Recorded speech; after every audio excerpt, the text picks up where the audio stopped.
Now the process of fertilisation, क्योंकि male gametes जो हैं वो फीमेल गैमीट यानी कि एग सेल तक पहुंच चुके हैं। तो अब जो है, जिस तरह मैंने आपको कहा, दो मेल गैमीट्स हैं क्योंकि, राइट, तो दोनों मेल गैमीट्स फ्यूज़ करते हैं, एक जो है एग के साथ और दूसरा जो है वो सेकेंडरी न्यूक्लियस या जो पोलर न्यूक्लियस है उसके साथ। तो इस प्रोसेस को बोलते हैं डबल फर्टिलाइजेशन। ये बहुत ही मोस्ट इम्पॉर्टेंट टॉपिक आप कह सकते हो इस यूनिट का। मतलब फर्स्ट 2 चैप्टर्स की अगर हम बात करें तो this is the most important question. Double fertilisation, पहली बात आपने याद रखना है कि ये सिर्फ एंजियोस्पर्म्स में ही देखने को मिलती है, राइट। यहाँ पर बोथ मेल गैमीट्स, दोनों मेल गैमीट्स जो हैं, they take part in fertilisation. और जैसा मैंने आपको कहा कि इसमें से एक मेल गैमीट जो है वो एग के साथ फ्यूज़ करता है, दूसरा मेल गैमीट जो है वो यहाँ पर जो 2 न्यूक्लियाई थे ना, 8 न्यूक्लियाई में से आपने देखा था 2 सेंट्रल सेल में रहते हैं ना, तो दूसरा मेल गैमीट इसके साथ फ्यूज़ करता है। अब इसको डबल फर्टिलाइजेशन बोलते हैं। तो इसमें 2 प्रोसेस हैं, एक है ये जो मेल गैमीट है ये एग के साथ फ्यूज़ कर रहा है। Now this process is called syngamy. Actual process तो यही है ना, ठीक है। सिनगैमी क्या हुआ, that is 1 male gamete plus the egg, this is called syngamy.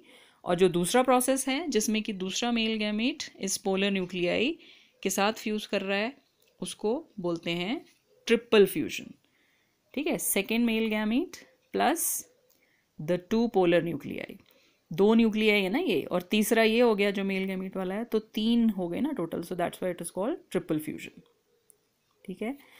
तो एक मेल गैमीट एग के साथ फ्यूज़ कर रहा है उसको सिनगैमी बोल रहे हैं हम, दूसरा मेल गैमीट जो है वो पोलर न्यूक्लियर के साथ फ्यूज़ कर रहा है उसको हम ट्रिपल फ्यूजन कह रहे हैं। और इन दोनों प्रोसेस को मिलाकर हम डबल फर्टिलाइजेशन बोल सकते हैं। Syngamy plus triple fusion, it is known as double fertilisation, जो सिर्फ एंजियोस्पर्म्स में देखने को मिलता है। अब ये तीनों चीज़ें आपको अलग अलग भी पूछी जा सकती हैं, सिनगैमी क्या है, ट्रिपल फ्यूजन क्या है और डबल फर्टिलाइजेशन क्या है, राइट। तो ये तीनों का आपको पता होना चाहिए। This is egg plus male gamete, this is second male gamete plus the 2 polar nuclei, है ना। और इन दोनों को मिलाकर बोलते हैं हम डबल फर्टिलाइजेशन। और बहुत इंपॉर्टेंट टॉपिक है। और इसका रिजल्ट क्या होता है, देखिए, सिनगैमी में एक मेल गैमेट और एग फ्यूज़ कर रहे हैं ना आपस में, मेल फीमेल गैमेट फ्यूज़ कर रहे हैं, तो क्या बनाएंगे वो फ्यूज़ होके, जाइगोट, ठीक है। और ये जाइगोट आगे चलकर एम्ब्रियो बनाएगा। दूसरी तरफ यहाँ जो दूसरा मेल गैमेट था वो पोलर न्यूक्लियर के साथ फ्यूज़ किया, ठीक है, 3 न्यूक्लियस हो गए, तो तीनों के मिलने से जो बनता है न्यूक्लियस उसको बोलते हैं प्राइमरी एंडोस्पर्म न्यूक्लियस, जो कि 3 न्यूक्लियस से बना है, तो वो ट्रिप्लॉयड होगा। जाइगोट जो है वो डिप्लॉयड होता है, क्योंकि मेल और फीमेल गैमेट दोनों हैप्लॉयड थे, जब वो मिल गए तो जाइगोट जो है डिप्लॉयड हो गया। लेकिन यहाँ 3 न्यूक्लियस आपस में फ्यूज़ किए हैं तो ये ट्रिप्लॉयड होता है, प्राइमरी एंडोस्पर्म न्यूक्लियस। और उस सेल को, जिस सेल के अंदर ये बना है, उसको प्राइमरी एंडोस्पर्म सेल कह देंगे, और ये आगे चलकर एंडोस्पर्म बनाएगा, ठीक है। यहाँ आप देख सकते हो इस डायग्राम में। अब ये वही एम्ब्रियो सैक है जो 8 न्यूक्लिएट था, ठीक है, लेकिन उसमें उल्टी डायरेक्शन हो गई है इसकी, माइक्रोपाइल इस तरफ है मान लीजिए, तो एग भी यहाँ होगा। तो ये दोनों सिनर्जिड्स ख़त्म हो जाएंगे और एग जो है वो अब जाइगोट बन चुका है फ्यूजन के बाद, ठीक है। यहाँ जो एंटीपोडल्स थे वो तीनों भी ख़त्म हो जाएंगे, और यहाँ जो पोलर न्यूक्लियाई थे प्लस एक मेल गैमीट, तीनों ने मिलकर बना दिया है यहाँ प्राइमरी एंडोस्पर्म न्यूक्लियस। और ये बड़ा सा सेंट्रल सेल जो है इसको बोलते हैं प्राइमरी एंडोस्पर्म सेल। तो इस तरह से this is double fertilisation which is very very important. And then next topic जो है इसमें एक छोटा सा, वो है आर्टिफिशियल हाइब्रिडाइजेशन। आर्टिफिशियल हाइब्रिडाइजेशन का क्या मतलब है कि हाइब्रिडाइजेशन का मतलब होता है जब हम हाइब्रिड बनाने की कोशिश करते हैं ना, यानी कि 2 स्पीशीज़ के बीच में या कई बार 2 जीनस के बीच में क्रॉस करते हैं हम प्लांट्स में, ठीक है। उसमें क्या है कि बेटर वैरायटी के लिए नेचुरली, तो जब ऐसा प्लांट ब्रीडर्स जो हैं जब वो ऐसा करना चाहते हैं तो व्हाट डू दे डू, वो एक पर्टिकुलर प्लांट के पॉलन्स और एक पर्टिकुलर प्लांट का स्टिग्मा उसको यूज़ करना चाहते हैं, ठीक है। तो इसलिए उसको, उसमें क्या करना पड़ता है कि अदरवाइज़ तो क्या होगा कि हवा से कहीं से भी पॉलन ग्रेन्स आ सकते हैं ना।